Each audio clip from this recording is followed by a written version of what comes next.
Hi friends, welcome to my channel. I'm Tournamet. So today we are going to see the oldest game, and this was the first tournament played in the 10th century, and this is the match which decides the runner and the winner.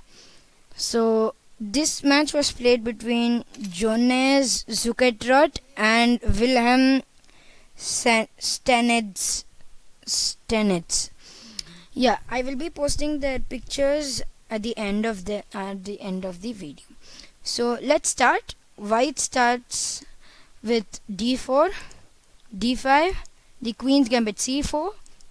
Then black declines the gambit and plays e6, knight to c3, knight to f6, knight to f3, and now d captures on c4.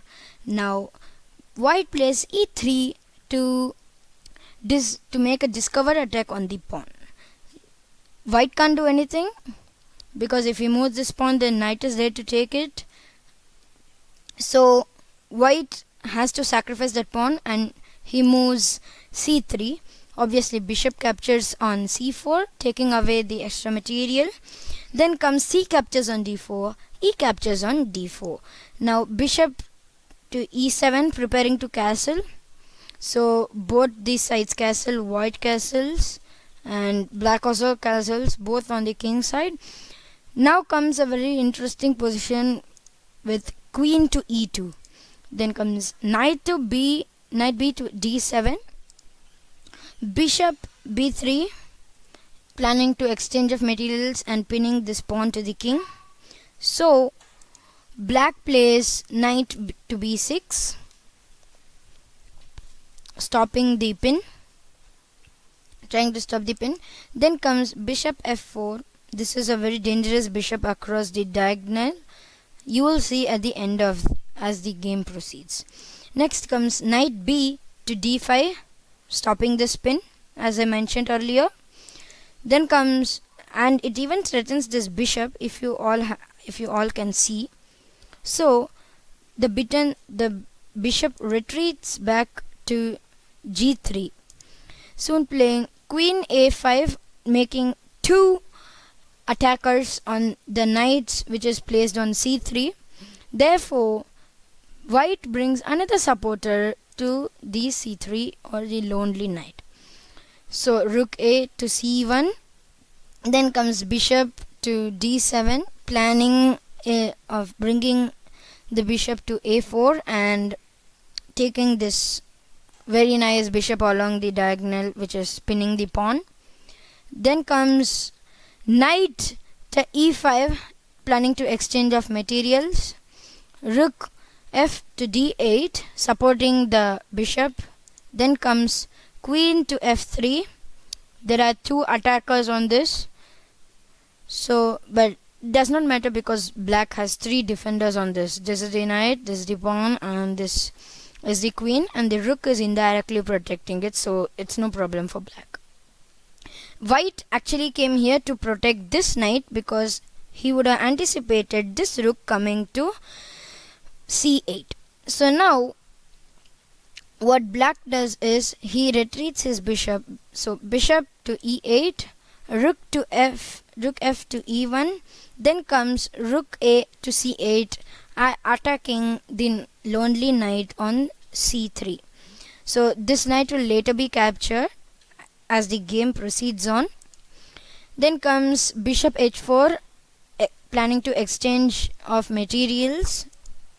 So knight captures on c3, bishop captures on c3, b captures on c3, that's the pawn. Then comes queen to c7, adding two attackers to this pawn which is on c3, but it does not matter because white has two defenders, one the queen and the other the rook. So let's continue the game.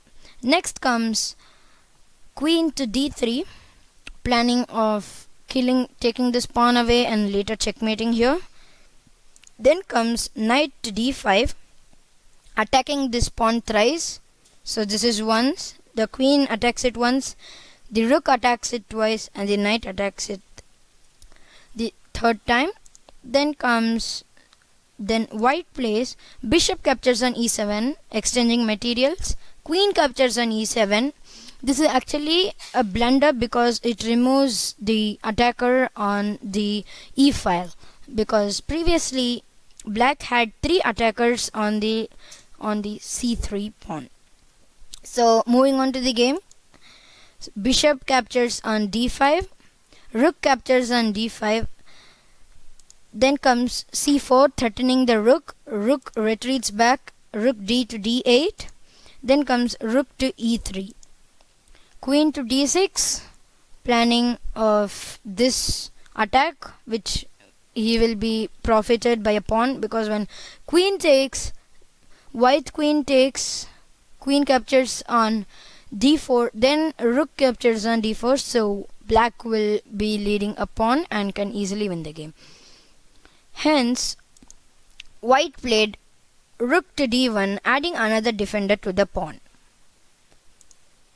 So f6, threatening this knight away, since this knight is a very dangerous one. Like if the bishop moves and the king move, then knight to f7 would just fork the queen and the rook. So black notices it and moves the pawn to f6. Then comes rook h3. He's planning to checkmate white and have a pawn advantage, because the rook was attacking it and now the rook will attack it. So noticing this, black played h6. Now because this pawn is attacked, because this knight is attacked, knight to g4 was played by white, a little bit sensible move. Then comes queen to f4, knight to e3, bishop to a4, threatening this rook, because it could remove the defender of this pawn. So rook captures on f3, threatening the queen. Queen to d6, rook to d2, as now the rook was threatened, so rook to d2. Then comes bishop to c6, threatening this rook also.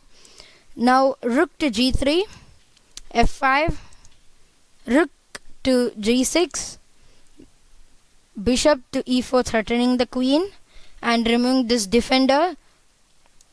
So queen to b7, king to h3, threatening this rook.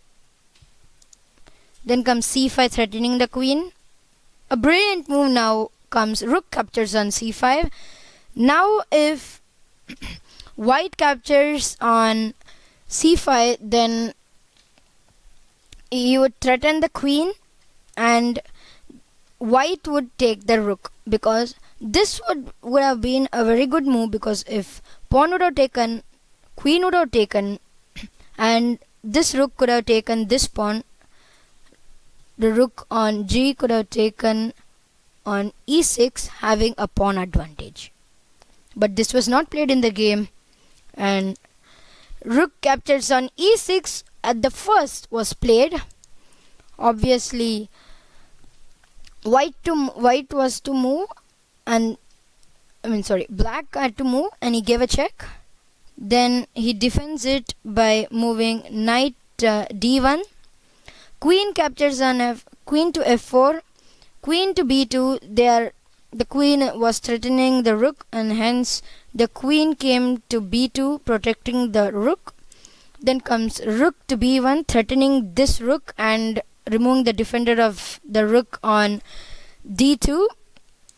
So queen to c3, again protecting by moving to a different location. Then comes rook to c8, again threatening the rook here.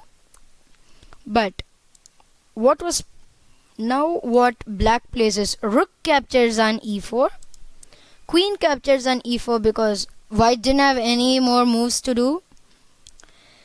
And this was the last move played in the game, after which white resigned the game. So hope you all liked it. Please like, share and subscribe the video. I will be posting the pictures of Jonah Zuckertrot and Willem Stenitz in another few seconds. So see ya. Bye. Thank you. Guys, this is the photo of Johannes Zuckertrot. So folks, this is the picture of Willem Stenitz. Thank you for watching. Please like, share and subscribe my video. I'll see you tomorrow. Thank you and bye.